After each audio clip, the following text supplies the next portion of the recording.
अस्सलाम वालेकुम दोस्तों। अॼु अव्हां सां यूनानी तिब में इस्तेमालु थींदड़ हिकु मुफ़ीद जड़ी बूटी सेंवर बाबति मुख़्तसर मगर अहम ॼाण करे रहियो आहियां। सेंवर छा आहे? सेंवर हिकु मशहूरु यूनानी दवा आहे जेका क़दीम हकीम हाज़मे मादे ऐं बलगम वारे मिज़ाज जे कुझु तकलीफ़ुनि में इस्तेमालु कंदा रहिया आहिनि।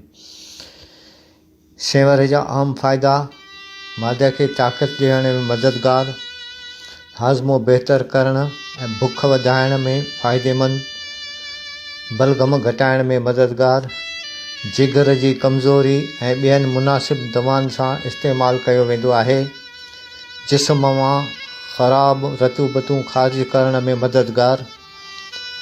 कुझु यूनानी नुस्ख़नि में जोड़नि जे सूर ऐं जिस्मानी कमज़ोरी लाइ बि इस्तेमालु कयो वेंदो आहे। कहिड़ियुनि तकलीफ़ुनि में इस्तेमालु थींदो आहे?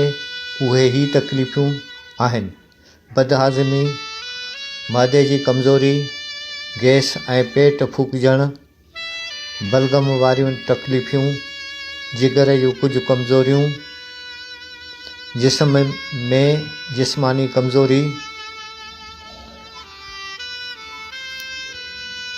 हिन जड़ी बूटी जो इस्तेमालु पाण मुरादो न कयो। हामला ऐं खीरु पीआरंदड़ औरत बग़ैर तिबी सलाह जे इस्तेमालु न कनि। नंढनि ॿारनि खे माहिर हकीम जी हिदायत खां सवाइ न ॾिनो वञे। घणे मिक़दार में इस्तेमालु करण सां पेट में आंद्रनि में तकलीफ़ ऐं जिस्म में गर्मी वधी सघे थी। अहम सलाह: हर जड़ी बूटी हर माण्हू लाइ मुनासिब न हूंदी आहे।